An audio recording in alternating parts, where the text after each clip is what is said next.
Dito ako sa inyong harapan upang hikayatin kayo huwag malulok o umamang ng droga. Isa ako sa mga naging biktima ng droga dahil sa kahirapan.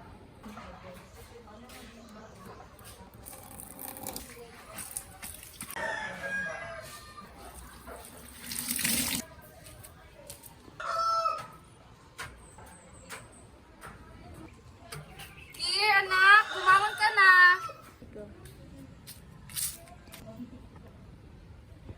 Mga anak, tulungan niyo ako magsampay. Uy, tinatawag sa'yo ni Inay. Opo, Nay!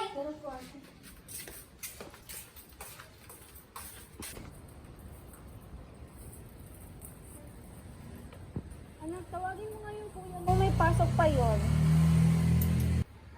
Kuya, bumangon ka na raw, sabi ni Inay.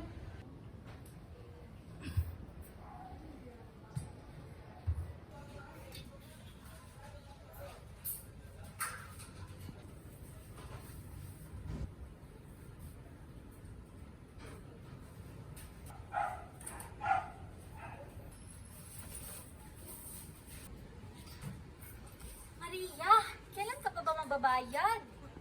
Ma'am Giselle, pasensya na talaga pero wala po talagang pera ngayon. Yung kinikita ko sa paglalabas, saktong-sakto lang talaga sa kinakain namin araw-araw. Basta ha, sa katapusan, dapat meron ka nang ibabayad with full payment. Anong gagawin ko? Inay, anong gagawin natin? Saan ba tayo kukuha ng pera? Huwag kayong mag-alala mga anak, si nanay na yung bahala.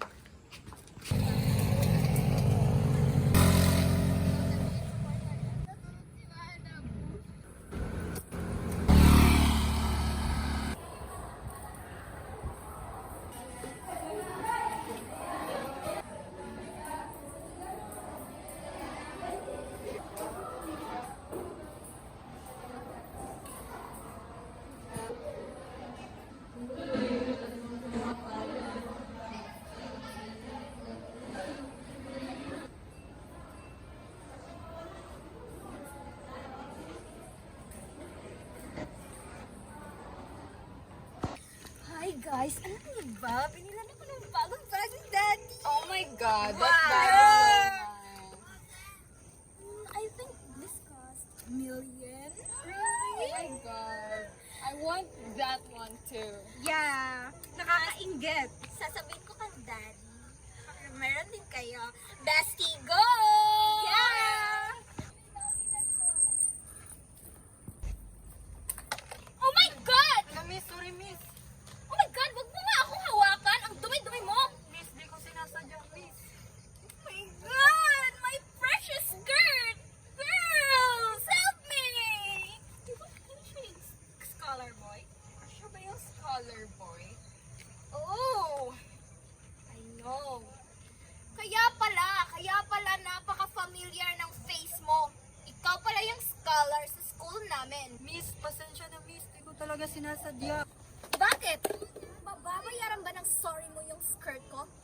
Dapat sa'yo mapatalsik sa school eh. Mahirap ka lang. Oh my God, girl, your dad gonna scold you. Oh my God! You have to pay this! My God, girls, let's go!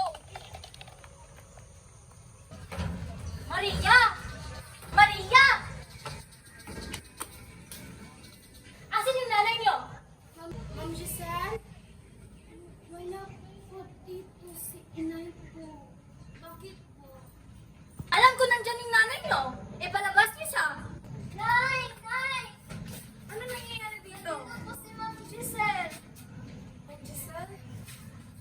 Ma'am Giselle, wala pa po akong pambayad. Pwede po bang palugit kahit isang buwan lang po? Hindi pwede. Ilang beses na kita pinagbigyan. Pero ma'am, wala pa po talaga akong pera sa ngayon. Ay! Ma'am, palugit po. Alam mo, ang dapat sa'yo, Takbo! Takbo!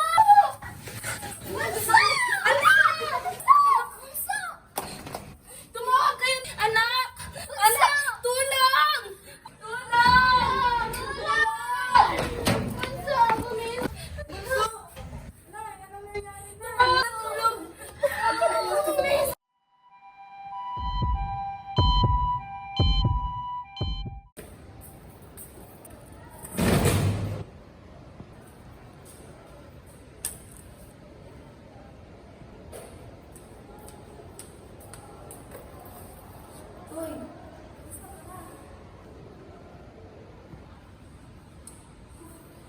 daming problema. Bakit? Ano problema? Yung kapatid ko kasi, inatake sa puso. Ayun, dinala namin sa ospital. Tapos, ito na nga yung problema. Kailangan namin ng malaking pera para ipagamot siya. Walang problema yan, Tol. Ay, hindi ko alam kung saan kukuha ng pera para ipagamot sa kapatid ko. May solusyon ako dyan, Tol. Pero masyadong delikado. Gagawin ko ang lahat para sa kapatid ko. Kailangan ng Panginoon. Huwag mong ipasasabi sa ibang ito kasi yun. Tol, ano yan, Tol? Bawal yan, di ba? Bahala ka dyan. Ikaw na nga yung tinutulungan eh. Ayaw mo, di ba?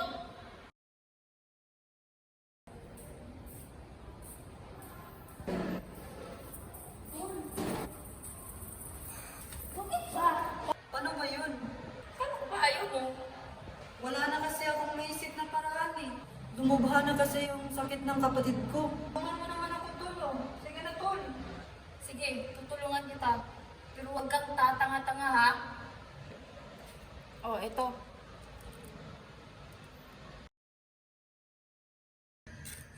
Kanina pa ako naghahanap ng trabaho. Tao po. Tao po. Ate, pwede pa akong magtrabaho dito? Kahit ano, papasukan ko.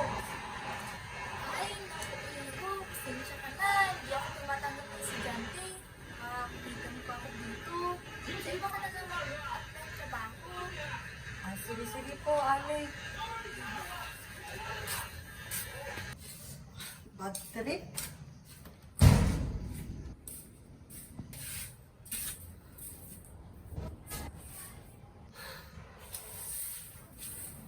Anong gagawin ko?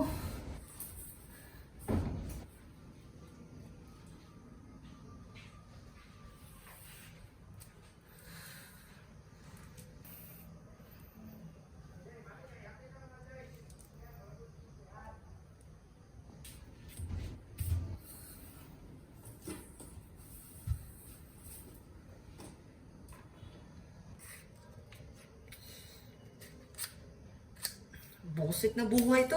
Kahit puspuro, ayaw na.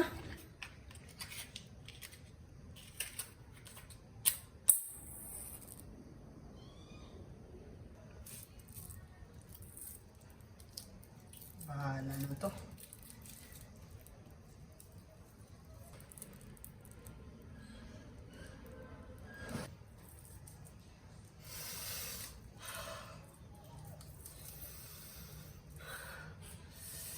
Totoo nga yung sinasabi nila. Masarap sa pakiramdam.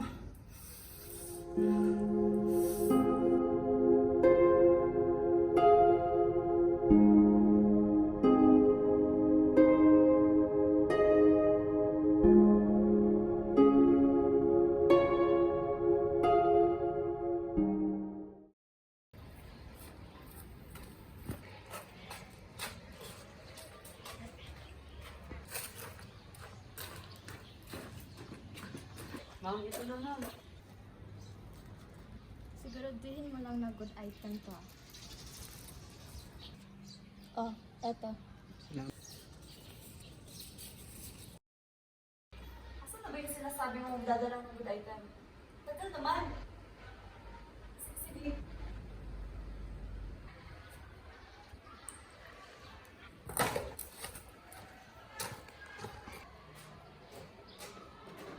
Ba't ang tagal mo? Pasensya na po ma'am. Nagkaberya kasi. Ito na po ma'am. Good item ba to? Yes ma'am. Well tested. Siguraduhin mo lang dahil kung hindi, malilintikan ka talaga sa akin. Oh, ito na ang bayad. Salamat ma'am.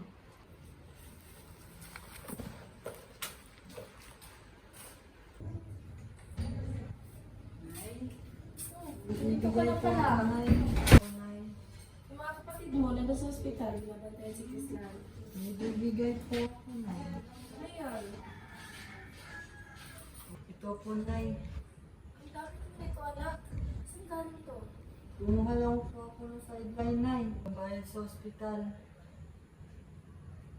Ano ba yung sideline mo, anak? Napakaraming pera nito ah. Huwag mo na isipin na. Ang importante, may pambayad na tayo sa ospital. Salamat, anak.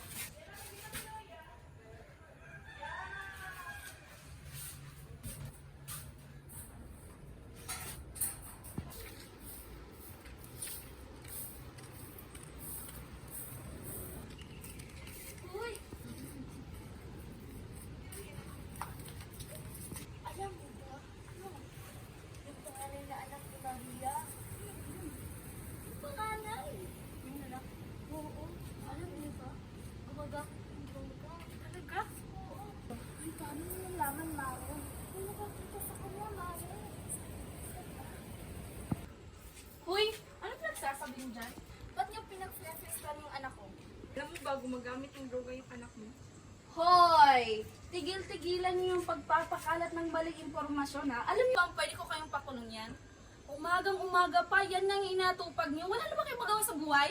Ikaw, at pagod mo yung pagpaparehab ng anak mo. Oo, Nay. Magtapat ka na sa akin, anak. Totoo ba yung pinagchichismisan ng mga kapitbahay natin? Alin po doon, Nay? Nagbebenta at nagdudroga ka raw? Nay naman eh. Haka-haka lang yun. Huwag mo na yung paniwalaan. Magtapat ka nga, huwag ka magsinungaling. Kung hindi yan totoo, saan mo kinukuha yung pambayad para panggamot sa kapatid mo? Nay naman eh. Ginagawa ko lang naman to para sa atin. Lalong-lalo na para kay Krisnan. Pero anak, hindi tama yung pamamaraan mo. Paano kung makulong ka? Ano na mangyayari sa amin? Naman, pakiusap, itigil mo na yan. Ayoko mapahama ka. Nay, kasi Nay, wala na kasi akong maisip na paraan. Sumubok na rin ako humanap ng trabaho. Kaso di rin nila ako tinatanggap. Ang hirap kasi, Nay eh. Nasanay na ako sa ganito. Huwag kang mag-alala, nandito si nanay. Tutulungan kita.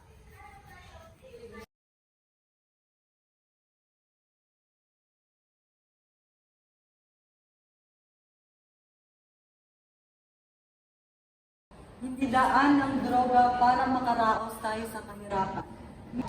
Pagsusumikat at